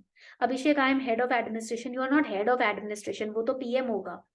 ठीक है, you are always remember a link between government and people. लोग गवर्नमेंट के पास डायरेक्टली नहीं जा सकते, इसीलिए वो आप गवर्नमेंट आपको हायर करती है ताकि आपके माध्यम से वो गवर्नमेंट तक पहुंच सके. इसलिए यहाँ पर अगर आप ये बात समझ जाओ तो आप हमेशा हम्बल रहोगे. इसलिए काफी ऐसे IAS ऑफिसर्स मैं मिलती हूँ जिनसे मेरी बातचीत होती है, वो काफी हम्बल दिखते हैं क्योंकि दे नो दिस फैक्ट कि वी आर पीपल्स ऑफिसर. ठीक है, हम क्या हैं? पीपल्स ऑफिसर है. सिविल सर्वेंट क्यों बोलते हैं, कभी सोचा है इस बात को? आप लोगों की आवाज हो जो गवर्नमेंट तक जाओगी, और फिर आप गवर्नमेंट की आवाज बनोगी जो लोगों तक जाएगी. समझ आई बात? तो ऑलवेज रिमेंबर दिस. आप वॉइस हो, और आपको पता है वॉइस का रोल कितना इंपॉर्टेंट होता है, ये तो बात आप जानते होगे ना. तो आपको बहुत मैच्योरिटी के साथ लाइफ को जीना है, क्योंकि आप आवाज बनने वाले हो, और आवाज की वजह से ही चीजें बदली हैं हमारी कंट्री में और वर्ल्ड वाइड, जब लोगों ने आवाज उठाई है. तो अपने आप में थोड़ी सी मैच्योरिटी लानी है. Yes, voice of the people and voice of the government. Okay, इसीलिए बुद्धिज्म को ना आज से थोड़ा थोड़ा पढ़ना भी शुरू कर दो. काफी मेंटल बैलेंस मिलेगा आपको, काफी सारा मेंटल बैलेंस, ताकि आप कोई भी चैलेंज आए उसको बहुत बढ़िया तरीके से सॉल्व कर सकते हो उस मेंटल बैलेंस की मदद से. अब हम देखते हैं कि सोशो इकोनॉमिक कंडीशंस कैसी थी गुप्ता पीरियड में. तो उस टाइम पर हम देखेंगे people were living very affordable life. तो इकोनॉमी बहुत बढ़िया थी गुप्ता पीरियड में. Economy was booming. I told you it is a golden age. Okay, the coins क्या थे? Coins were in gold and silver. Coins gold में थे, सिल्वर में थे. So through the coins you can see कि economy was booming. सोने के, silver के तो कॉइन्स थे. Trade and commerce was flourishing. Okay, steel craft flourish कर रहा था, आयरन फ्लरिश कर रहा था. और उस वक्त ऐसा कहा जाता है कि स्टील क्राफ्ट जिस तरीके से फ्लरिश कर रहा था, लोग ये बोलने लगते थे कि लोग स्टील को आयरन से कंपेयर करने लगते थे. वो बोलने लगते थे अरे भारत का जो आयरन है, लोहा है, उसमें तो कभी जंग ही नहीं लगती. मतलब ये कहावत टाइप बन गई थी इंडिया के स्टील इंडस्ट्री को देखकर. Steel industry during Gupta period. Okay, and then we see over here literature and science. ये आपका आर्ट एंड कल्चर का ऐसा पार्ट है जो जिसमें से प्रीलिम्स में 10 नंबर इजीली बन जाते हैं. और आपको पता है प्रीलिम्स में एक एक नंबर कितना इंपॉर्टेंट है. तो जब हम बात करते हैं लिटरेचर्स की, साइंस की, Sanskrit was again very important during Gupta period. Sanskrit peak पर आ गया था. There were so many poets. I don't know if you have heard about this very famous poet and writer Kalidasa. कितने कितने बच्चों ने इनकी स्टोरी सुनी है? इसके पीछे बहुत फेवरेट स्टोरी है मेरी. It is said that there is a goddess, there Adi Shakti की एक फॉर्म है. There is a form of Maa Adi Shakti which is known as Maa Matangi. Okay, and it is said कि Maa Matangi is the goddess of verbal knowledge. आपके गले में बैठ जाती हैं. जैसे माँ सरस्वती है ना, शी इज द तांत्रिक फॉर्म ऑफ माँ सरस्वती. ठीक है, तांत्रिक फॉर्म मतलब काला जादू नहीं. ठीक है, तांत्रिक फॉर्म का मतलब होता है जो आपको क्विक रिजल्ट्स दे दे, पर उनकी साधना में भी बहुत टाइम लगता है. ठीक है, तो Matangi Mata, it is said Kalidasa he prayed to Matangi Mata कि I do not have any knowledge. ना मुझे बोलना आता, ना कुछ कंपोज करना आता, ना मैं कुछ सोच सकता हूँ अच्छा. He prayed with all his heart, with bhakti. And it is said Matangi Mata, the form of Adi Shakti, was so pleased by him that she sat in the throat of Kalidasa and he composed so many hymns and so many songs and poems and epics. Okay, so Kalidasa created epics. and अभिज्ञान शकुंतलम के ऊपर prelims में 5 times question repeat हुआ है. Okay, तो ये बहुत important है. Then Malvikaग्निमित्रम, रघुवंशा, all these kind of epics, great epic stories Kalidasa ने ये लिखे हैं. There was Sudraka who wrote Mricchakatika. ठीक है, हम अपने आर्ट एंड कल्चर की क्लास में इन स्टोरीज को भी पढ़ने वाले हैं, बिकॉज यही क्वेश्चन पूछे जाते हैं, स्टोरीज की डिस्क्रिप्शन पूछी जाती है. ओके, सूर्य सिद्धांतिका. ठीक है, ये आर्यभट्ट ने उसी टाइम पीरियड में लिखा था. He was a very famous mathematician and astronomer. Ayurveda developed during Gupta period. And then there was a question which was asked in mains 2017. आपको पता है, मैंने आपको बताया था गोल्ड एंड सिल्वर कॉइन्स थे in Gupta period. There were gold and silver coins ना. The question in Mains was how do you justify the view that the level of excellence of Gupta numismatic art is not at all noticeable in later times. यानी कि आप कैसे इस view को justify करोगे कि Gupta period में जो न्यूमिस्मेटिक आर्ट था, इनकी कॉइन्स बनाने की जो कला थी, कलेक्शन जो थे कॉइन्स की, स्टडी ऑफ करेंसी जो थी, वो आफ्टर गुप्ता पीरियड इतना फ्लरिश नहीं हुआ. लेटर टाइम्स मतलब पोस्ट गुप्ता पीरियड इतना फेमस नहीं था. आप कैसे जस्टिफाई करोगे? So how will you start your answer? I've always taught my students there is an approach called IBC approach: introduction, body and conclusion. Body is always divided into 2 parts. Introduction शुरू करते हैं हम, ये हम 5 से 6 line में लिखते हैं. then body होता है, then conclude करते हैं अपने आंसर को, यानी कि summarize करते हैं. In the introduction you will start with first explaining कि numismatic क्या होता है. ठीक है, what is numismatic? Numismatic क्या होता है ये पहले आप एक्सप्लेन करेंगे. ठीक है, you will explain first. Just give me a second. Yes, so first you will explain what is numismatic. So numismatic is the study or collection of coins. ठीक है, and currency. जब आप कॉइन्स या currency के collection को पढ़ते हो या फिर उनको स्टडी करते हो कि what went on with the minds of the people who made these coins, that is known as numismatics. तो सबसे पहले आप एक्सप्लेन करते हो कि न्यूमिस्मेटिक क्या होता है. ठीक है, Pooja is saying how to understand if someone don't know about numismatic in exam. Pooja, एक तो देखो, एक छोटा सा मैं आपको एग्जांपल देती हूँ. क्वेश्चन हिंदी में भी प्रिंटेड होता है तो उससे समझ आ जाएगा. और सेकेंडली, अगर आपने ढंग से आर्ट एंड कल्चर पढ़ा है तो ये क्वेश्चन ही नहीं आएगा, क्योंकि गुप्ता पीरियड के आर्ट एंड कल्चर में न्यूमिस्मेटिक हम पढ़ेंगे. ठीक है, तो अगर आर्ट एंड कल्चर पढ़ के गए हो तो आपको कोई प्रॉब्लम नहीं है. और अगर नहीं पढ़ा तो हिंदी में भी क्वेश्चन होता है. तो अगर आप, कभी कभी होता है प्रीलिम्स में ना, इट हैपेंस कि if you are not understanding the English version, तो आप कुछ ऐसे टर्म्स हो जाते हैं तो हिंदी वाला वर्जन पढ़ लो उसका. ठीक है, पॉइंट क्लियर. तो first you will explain what is numismatic, then you will explain how numismatics, that is the collection of coins and currency, how it was progressive during Gupta period. ठीक है, यहाँ तक पॉइंट क्लियर हो गया. आगे बढ़ते हैं. Now I will show you the image. अब मैं आपको इमेज दिखाती हूँ. This is for your understanding. आपको इसको मेंस में नहीं लिखना. ठीक है, तो यहाँ पर आप देखोगे गुप्ता गोल्ड कॉइन्स जो होते थे उनको दिनार्स बोलते थे. And gold and silver coins were seen in the Gupta period only. उसके बाद आप नहीं देखोगे. आप देखोगे कि कॉइन्स आयरन के बन रहे हैं, ठीक है, कॉपर के बन रहे हैं. उसके बाद गोल्ड सिल्वर यूज नहीं हुआ. And unlike the predecessors, Gupta did not confine the images of emperors only. अपने coins में सिर्फ emperor की image नहीं थी. The images were of archers, जो धनुर्धारी होते हैं. Images were of gods, goddesses, Durga, Lakshmi, Ganga, Garud. Garud is the वाहन of Lord Vishnu, Kartikeya the son of Lord Shiva and माँ पार्वती. तो आप देखोगे religious inscriptions, religious images were also seen. So you can see how strong their faith were. Plus it was so shining, इतने luminance, इसमें luster हुआ करता था coins में, कि it showed the boosting economy of that period. But after Gupta period, you can see the kind of coins, no shine, बिल्कुल dull coins है, imagery are not clear, images भी proper clear नहीं है. Plus you can see the structure of the coin is also crooked, proper gold structure भी नहीं है, टेढ़े मेढ़े टूटे फूटे से coins है. So after the post Gupta period, the coins are less spectacular because एक तो हम देखेंगे कि the Guptas they fell down, ठीक है. Secondly, Mughals came. When Mughals came, जो लैंड रेवेन्यू है उसमें केस आपका आप बोलते हो कि डाउनफॉल आ जाता है. यस पूजा, राइट, डिसबेसमेंट कर दिया गया था, ठीक है. ब्रिटिश इंडिया के जो कॉइन्स थे उसमें टेक्सटुअल इंफॉर्मेशन था, ठीक है, उसमें इमेजेस यूज नहीं होती थी. और टेक्स्ट कौन पढ़ता है, टेक्स्ट सिर्फ टेक्स्ट लिखा होता है. अगर कॉइन में अगर मैं ये क्लास में सिर्फ टेक्स्ट पढ़ाऊं तो आप बोर हो जाओगे, राइट. तो कोई लस्टर नहीं रहेगा. That is why images are added. Gupta period में all of these things were there. Okay, so this was the answer how you can explain कि गुप्ता पीरियड के जो कॉइन्स थे वो फ्लरिशिंग थे, but after Gupta period everything came down. Okay, now magnificent, खुशी उसका मतलब होता है मैग्निफिशेंट, कोई चीज जो आपकी आंखों को एकदम खुश कर दे, ठीक है, एकदम स्टैंड आउट करे, उसको बोलते हैं स्पेक्टेक्युलर. अब हम देखते हैं Chandragupta two, who was known as Vikramaditya also, he used to keep 9 gems in his court, नवरत्नास. How many of you have heard about नवरत्नास? जल्दी से बताएं, कितने बच्चों ने नवरत्ना के बारे में सुना है? 9 gems. These नवरत्नास were extraordinary people, मतलब हर कला में extraordinary थे. तो I'm going to explain them to you. First Navratna was अमार सिम्हा. इनके ऊपर ना प्रीलिम्स में काफी बार क्वेश्चन आते हैं, तो इसलिए ये टॉपिक पढ़ना जरूरी है. पहला नवरत्न जो थे, जो गुप्ता एम्पायर में थे, वो थे अमार सिम्हा, जो कि एक संस्कृत पोएट थे एंड संस्कृत ग्रामेरियन थे. ये वो था संस्कृत ग्रामेरियन, लेक्सिकोग्राफर भी रहे हैं, ठीक है.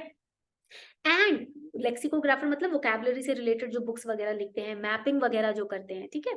तो अमार सिम्हा की जब हम बात करते हैं, when we talk about Amarasimha, we know that he is the person who basically made us aware about the Sanskrit terms.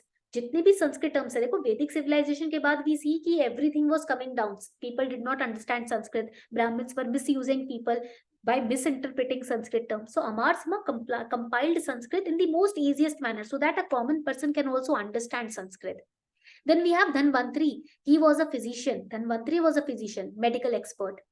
Harisena basically was the one who used to write inscriptions for the king. आपको पता है ना, king कोई स्तूपा बनवाता है, कोई pillar construct कराता है, कोई भी बिल्डिंग बनाता है, उसमें कुछ ना कुछ अपने बारे में मैसेज लिखवाता है ताकि पीढ़ियां याद करें उसको.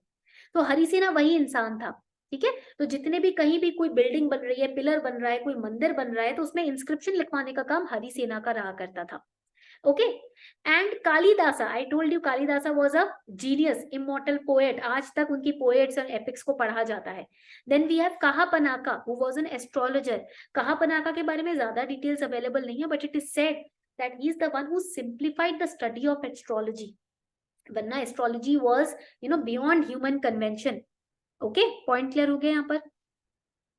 नेक्स्ट इज शंकु. अभिषेक आप क्लास में ध्यान दो, ठीक है, आपस में नहीं, क्योंकि कुछ बच्चे यहाँ पर they are here to waste the time, so don't focus on that, please focus on the class, ठीक है. Then we have Shanku. Shanku worked in architecture, so he was a architectural you can say genius. And then we have Varaha Mihira. Varaha Mihira again he was a writer थे, and it is said he was an astronomer. Astronomer कौन होता है, जल्दी से बताओ. Late me no in the chat section who is an astronomer. Astrology तो हमें पढ़ी है, एस्ट्रोलॉजर भी हमको पता है कौन होता है. यस, जो प्लैनेटरी स्टडी करते हैं, that those people are astronomer, जो सेलेस्टियल बॉडीज को पढ़ते हैं, राइट. तो जो स्पेस को पढ़ता है, प्लैनेटरी स्टडी करता है, दैट पर्सन एस्ट्रोनॉमर है. तो यहाँ पर आप देखोगे कि we have astronomer also in the court of Chandragupta II. So we can see how progressive Gupta Empire was. Then we have Barauchi. Barauchi basically was a grammarian, Sanskrit scholar the, grammarian the, and he is linked to Katyayana. I'll give you an a chota sa short story about Katyayana. Have you heard about Have you heard about the sage Katyayana whose daughter was Devi Katyayani? आपको पता है माँ दुर्गा के काफी सारे forms है. पार्वती माँ has so many forms. One of them, the sixth form is माँ कात्यायनी. नवरात्रि में आप पूजा करते होगे, सुना होगा, right? Katyayani, it is said she is the daughter of sage Katyayan. Katyayan was very profound saint, काफी mastered saint थे. सारे संस्कृत हाइम्स मंत्रास उनके टिप्स पे रहते थे. And he prayed for so many years, he did तपस्या. And when Devi she came in front of Katyayan Rishi, he asked, I want you as my daughter. मुझे और कुछ नहीं चाहिए इस दुनिया से, मुझे आप अपनी बेटी के रूप में चाहिए. So Maa Katyayani was born. Okay, so Varauji, the way he used to write, the way he used to, speak, or you can say write the Sanskrit hymns, mantras, chant the mantras. It is said कि he was an incarnation of sage Katyayan. ऐसा माना जाता है कि कात्यायन के ही incarnation थे वो. So that is Vararuchi. Then we have Vetal Bhatta. He was a magician. Vetal Bhatta magic के supreme commander थे. He was a magician. Okay, so all kind of these people used to sit in the court of, you can say, Vikramaditya और Chandragupta too. यहाँ तक point clear हो गया सभी को? तो ये आपका आज का हमने मॉडर्न एम्पायर पढ़ा आर्ट एंड कल्चर के पर्सपेक्टिव से, एंड हमने यहाँ पर पढ़ा Gupta empire from the perspective of art and culture. Now part 2 will be tomorrow. कल हमारा सेम टाइम पर 8 बजे लेक्चर होने वाला है. ठीक है, so I have given you the link of my Telegram channel also, where you will find the notification of the same.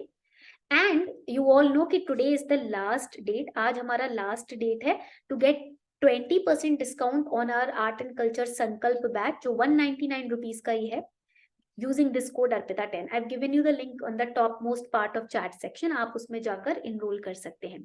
Also in your prelims की preparation journey, you have to have this book. ये किताब आपके लिए बहुत important है. अगर आप 2023 या 24 की तैयारी कर रहे हैं, you have to have this book. ठीक है, ओसवाल की 28 इयर्स की यूपीएससी की जो किताब है, again the link will be given in the chat section, in the description box and in the Telegram group. Abhishek sessions इसके 2 ही रहेंगे मिडिवल हिस्ट्री के. आज फर्स्ट है, कल सेकंड सेशन होगा फ्री ऑफ क्लास. ठीक है, तो on this note we are wrapping up the session. Thank you everyone for participating in the class. Thank you so much.